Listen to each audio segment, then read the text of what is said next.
সম্মানিত হাজিরিন, শুধু শিরিক আল্লাহ পাক ক্ষমা করেন না এমনটাই নয়, শিরিক এমন একটা গুনাহ যে গুনাহটা আপনার অতীতের সকল নেক আমলকে ধ্বংস করে দেয়। বলেন নাউযুবিল্লাহ। চুরি করা গুনাহ, চুরির কাজ করা কি? জিনা করা, ব্যভিচার করা গুনাহ। তবে ব্যভিচারের কারণে অতীতের নেক আমলগুলো আমার কি হবে না? নষ্ট হবে না। মিথ্যা কথা বলা গুনাহ, তবে এই মিথ্যা কথা বলার কারণে অতীতের নেক আমলগুলো নষ্ট হবে না। কিন্তু শিরিক করা, আল্লাহর জাতের সাথে শরীক করা, আল্লাহর গুণের সাথে শরীক করা, অর্থাৎ আল্লাহর সাথে শিরিক করা এমন একটা গুনাহ যে গুনার কারণে অতীতের সকল নেক আমলগুলো বাদ হয়ে যাবে। বলেন নাউযুবিল্লাহ। আল্লাহ রাব্বুল আলামিন সূরাতুল জুমারের মধ্যে ইরশাদ করেন, ওয়ালাকাদ উহিয়া ইলাইকা ওয়া ইলাল্লাযীনা মিন ক্বাবলিক, হে আমার হাবিব, হে আমার বন্ধু, আমি আপনার নিকট কোরআন নাজিল করেছি। কার নিকট? আপনার নিকট আমি কোরআন নাজিল করেছি। ওয়া ইলাল্লাযীনা মিন ক্বাবলিক, শুধু আপনি একাই রাসূল এমনটি নয়, আপনার আগেও আমি অনেক নবী এবং রাসূল দুনিয়াতে পাঠাইছি।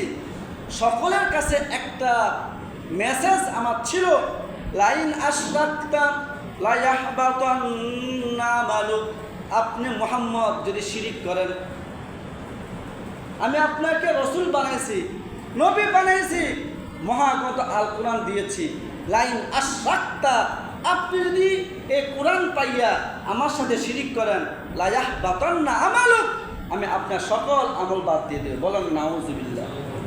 কাকে বলল? কাকে বলছে? নবীকে আল্লাহ বলেছেন, আপনাকে আমি রাসূল বানাইছি, আমি আপনাকে কোরআন নামক কিতাব দিয়েছি। এত কিছু দেওয়ার পরেও আমি আপনাকে বন্ধু হিসেবে ঘোষণা করলাম। এত কিছু করার পরেও যদি আপনি আমার সাথে শিরিক করেন, অর্থাৎ আমারও ইবাদত করেন, আবার লাত, উজ্জা, মানাত, মূর্তি, দেব দেবীরও পূজা করেন, দুনো তালে চলেন, তাহলে কিন্তু আমি আপনার নবুয়তি বাদ দিয়ে দেব এবং আপনাকেও আমি সকল আমল বরবাদ করে দেব। বলেন নাউযুবিল্লাহ।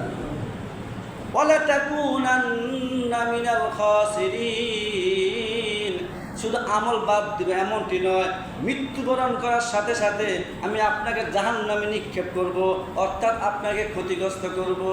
বলেন নাউযুবিল্লাহ। এই আয়াতের দ্বারা বোঝা যায় শিরিক করলে শুধু গুনাহ এমনটি নয়, শিরিক করলে অতীতের নেক আমলগুলো সব বাদ হয়ে যাবে। বলেন নাউযুবিল্লাহ। শুধু এমনটি নয়, শিরিক এমন একটা গুনাহ, যদি কেউ শিরিক করে জান্নাত তার জন্য হারাম হয়ে যায়, জাহান্নাম তার জন্য অবধারিত হয়ে যায়। ইন্নাহু মান ইউশরিক বিল্লাহ ফাকাদ হারামাল্লাহু আলাইহিল জান্নাহ ওয়া মাওয়াহুন নার। আল্লাহ পাক কোরআনে বলেন, যে ব্যক্তি শিরিক করবে তার জন্য আমি জান্নাতকে হারাম করে দেব। বলেন নাউযুবিল্লাহ। ওয়া মাওয়াহুন নার, আর তাকে আমি জাহান্নামে প্রবেশ করাবো। এই জন্য শিরিক যেমন বড় গুনাহ, শিরিক যে জায়গা শিরিক